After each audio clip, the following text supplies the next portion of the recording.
My name is Richard, and this is Lea Dykstra. She wrote the book, What Heaven is Like. Can you all hear me back there? Is it okay?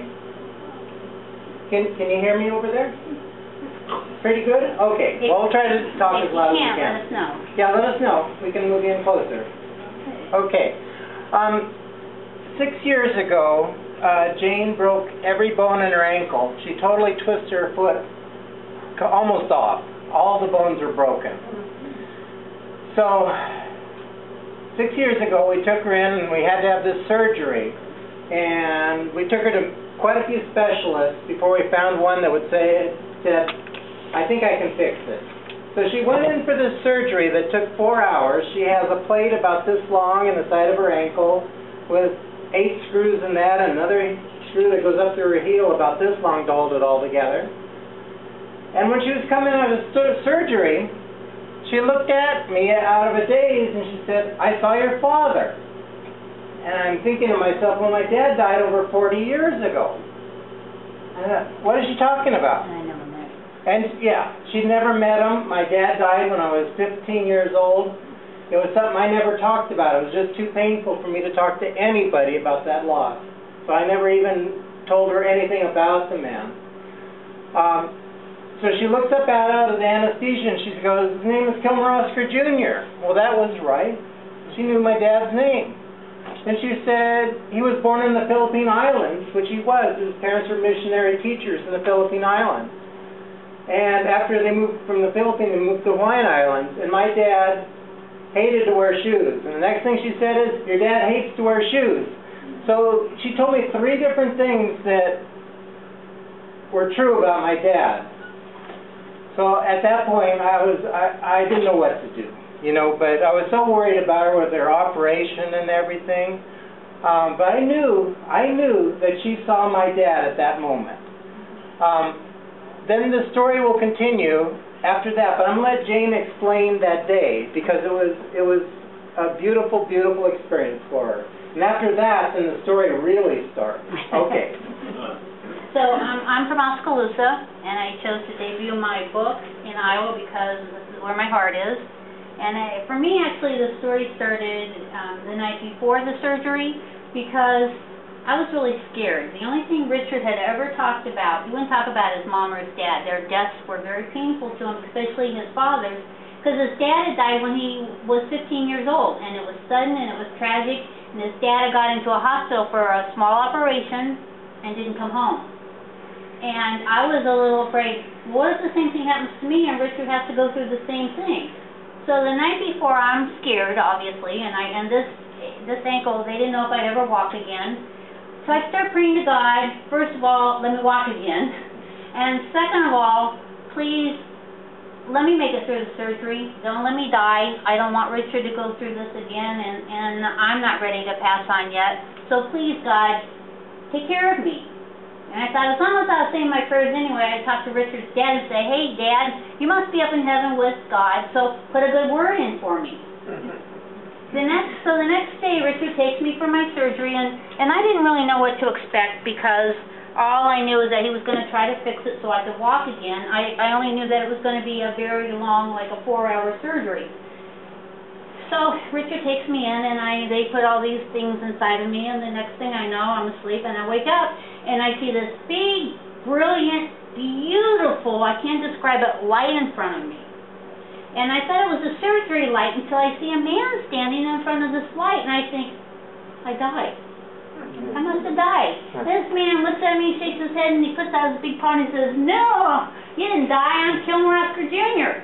And I'm like, are you sure I didn't die? And he says, I want to tell you something. When a loved one passes on, that doesn't mean that you can't communicate with them anymore. We're always around you. And I want you to go back and tell my son, I've been tapping on his shoulder trying to tell him I'm okay for 44 years.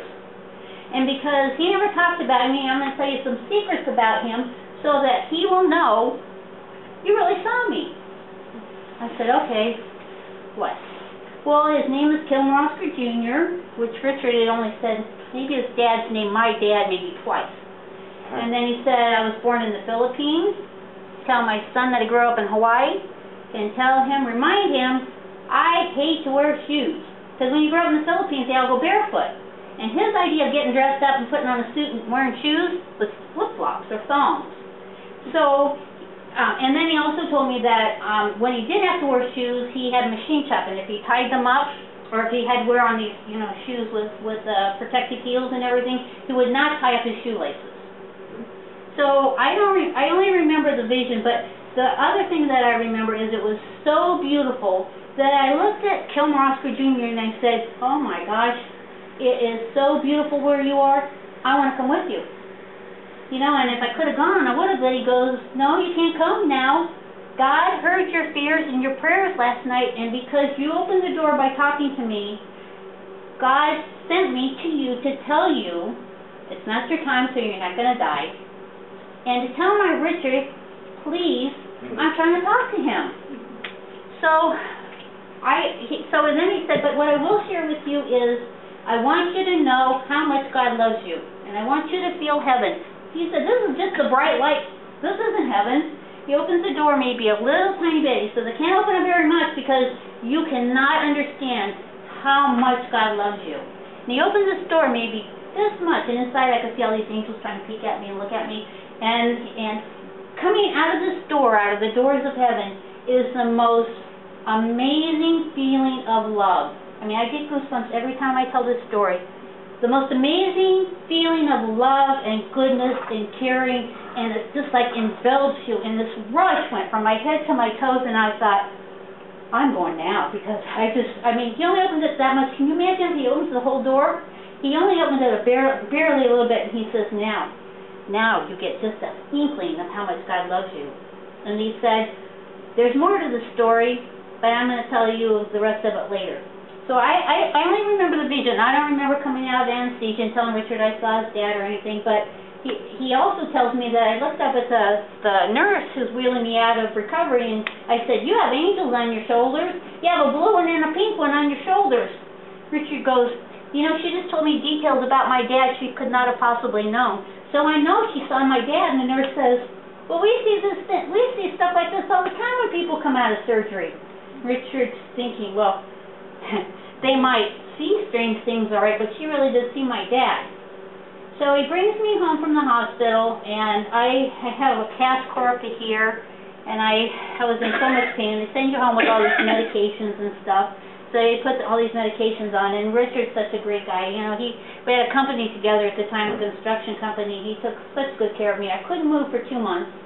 I was bedridden totally, couldn't get up, couldn't go to the bathroom, couldn't eat, couldn't do anything. And then for another 6 months, I was in a wheelchair. Another 3 months in a walker. I had one just like this. I loved it. And then after that, I had crutches. And finally, they took me to physical therapy to see if I could walk.